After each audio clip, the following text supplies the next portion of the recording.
Hello. Hey! What's happening? We are Barker and Broski. I am Broski. I'm Barker. All right. Oh, good. right. Okay. That narrows it down. Yeah, I was wondering. So today I want to talk about our debut album. Debut. Do you know what it's called, Mike? Our debut album is called The Ballad of Billy Bob and Other Generic American Folklore. All right. That you get an A+ for that one. I don't just make the music difficult. I also make the album titles difficult. Well, you know, you gotta have a job. Yeah, somebody's got to do it. So anyway, I want to go through sort of our most, what the songs are most favorite. But my question is, Chris, my question is, who are we talking to? Our millions of fans, Mike. Oh, but they've got to squash the subscribe button, right? Well, I assume. Or smash. My guess is they will be watching this years in the future after we're hugely successful. Right, because we're going to be huge. That's right. So you did suggest that we'd have a top 10 list for this 9-song record. Yes, this is our top 10 songs from The Ballad of Billy Bob and Other Generic American Folklore, which means that the 10th best song on the album is nothing, because we only have 9 songs. But I kind of like the space between the songs. It's really powerful and important. You mean the one right before Generica? Yes, that is the best space on the album. Yeah. We really, David Roof really dialed that one. You know, I'm thinking, Chris, space is the final countdown. Final. So there goes number 10. Right, is the space of silence just before the song Generica. The sound of silence. Uh-oh, we're gonna get the copyright strike. Dig it. So my song I love, but my least favorite song on the album is Laying Low. Why? Well, this song to me, this is just like glue. I need something to tie together some of the key songs of the Ballad of Billy Bob, and this gets us from point A to point B. But it's just a mechanism. It's like an escalator. I think you struggle with this song because you wrote it. And you're you're somewhat more critical of your own stuff. I'm just trying to write like you, and it's pale imitation. You know, I would say Laying Low paints just a wonderful storyline. It's just, I wouldn't put it at my number 9. Really, what do you hate more than that? Are you talking about on the album? Oh, now I am putting. This is album only because honestly, Laying Low, I really like playing that live because it's always different. It's a lot of fun. We ad-lib quite a bit. On Saturday, we definitely went to some new places, and it was awesome. So no, it's a good song live. Well, okay, I'm comfortable with you placing that at number 9 on the album. For the album, yeah, for the album itself. Right. All right, so number 8, I have, and this is going to be controversial. Buckle Up, Buttercup. Why did you put I wrote that song for you. I know. And in your voice. The lyrics are great, and I had a lot of fun playing the lead guitar. But I don't know, this was like when we started, we were still searching for our voice. What was the sound of Barker and Broski? It was probably not a rock and roll team. No, so this just feels out of place on the album. Well, but it's reminiscent of the Barker and Broski from the couple of groups we were together. We played together. It feels like an old early 90s. Soylent Green, Edgar Allan's Toe. Yeah, it would have fit with that period era of our collaborations. It's true, but that's the past, Barker and Broski. We need to focus on the future. Buckle Up, Buttercup is kind of a leftover. It's not the present. It is not. Don't give me that present. My number 7 most favorite song. Because I like them all. Look, this is our first album. It's a good record, man.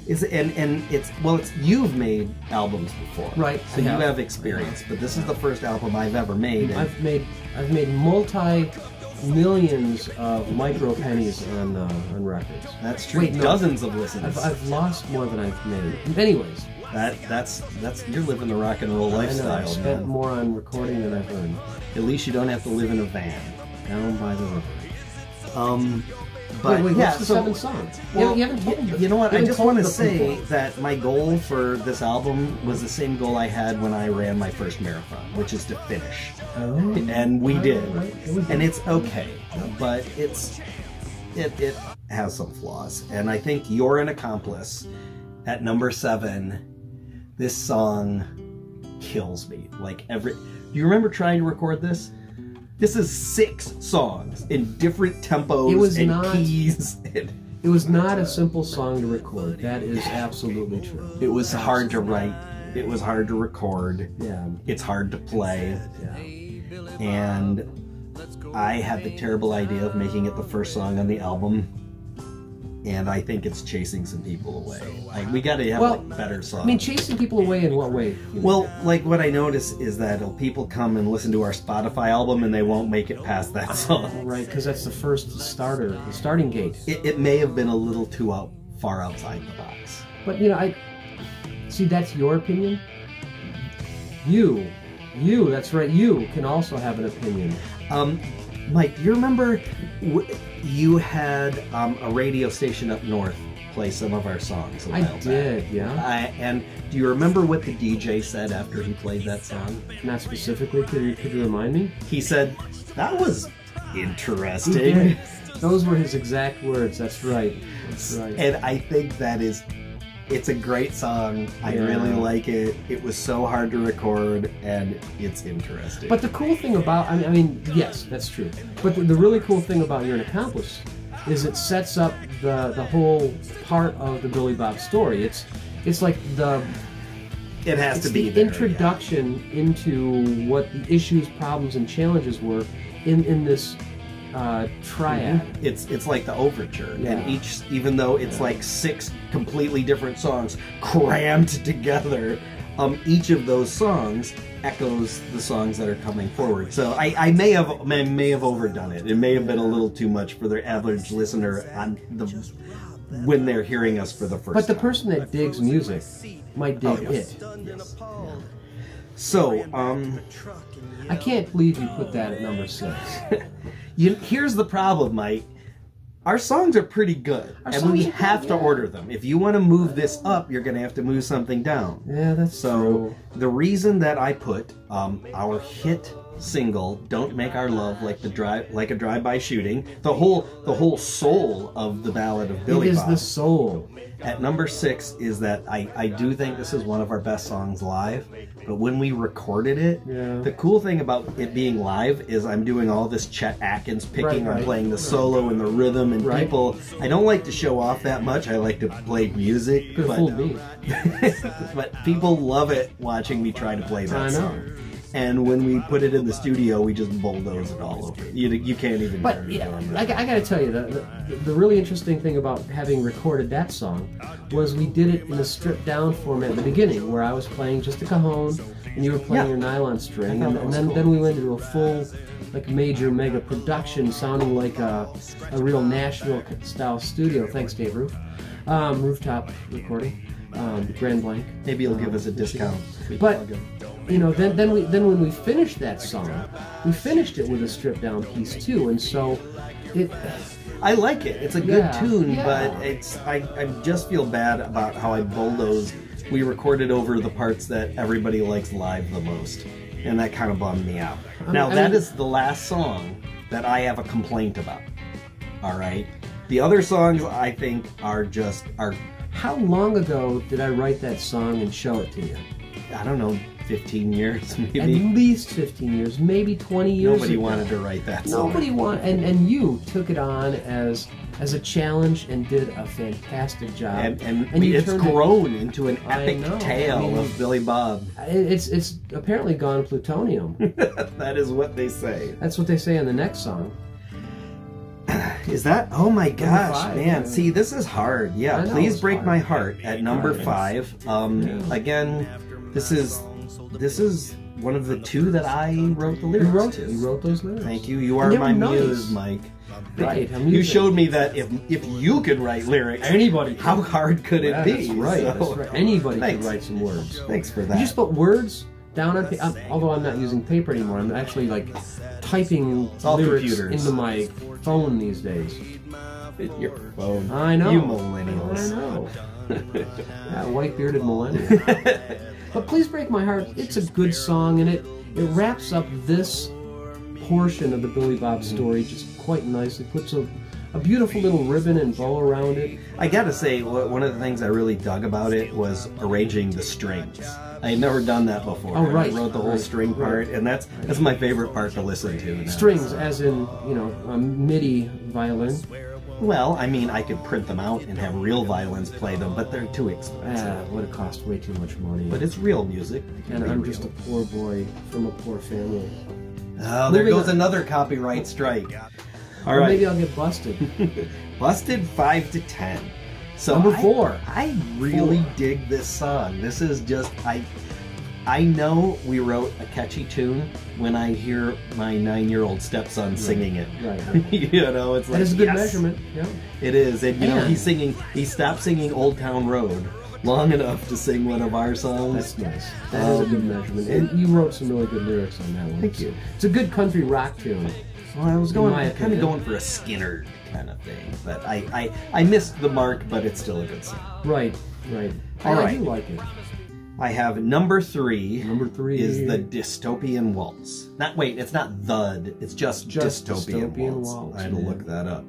And honestly, I think this is the best song. But it gets knocked down because it's when we play this live. Oh man, it brings the house down in a bad way. You know, and it's good on the record. It's a really good recording. And I made that video for it. It's even better in the video. If you watch the video on the YouTubes, you know, you can see that Chris did a phenomenal job putting my first little thing together. Yeah, so I'll get better. But yeah, Dystopian Waltz. It's a good story. It's timely. Yes, living in our dystopia of today. That's right. All right, number 2. Number 2. It is getting very competitive at this point. I know. I put Generica. Generica. What do you think? Do you think that's fair? I think that became our signature song in a way because it was kind of our first collaboration this time around. It was really was the first song for the Barker and Broski project. Yeah, this version of it. I think it's influenced a lot of what we've done because it worked. So it's like, well, let's do more of that then. You know, when you talk to me about playing a nylon string classical guitar and putting it to some rock and roll beats and such, this song is really it sort of proved that if that could work. That is possible.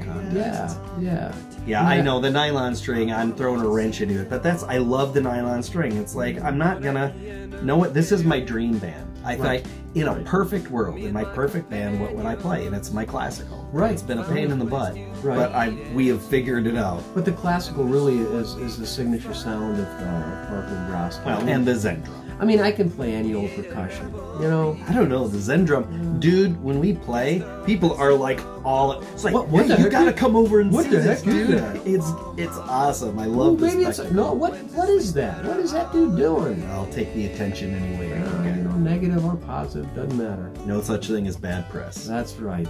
So the number 1 song on our album. Number 1. I said it was "Old Man in the Mirror." Now tell me, what is it about "Old Man in the Mirror" that caused you to display that as the pinnacle of our accomplishments on this record? Well, in my opinion, number 1, there's a list. Number 1, it's the only personal song we have.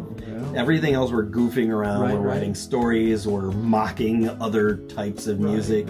But this, to me, this is a Barker and Broski song. This came from your own feelings and your own experiences. Weren't we on mocking our own hearts?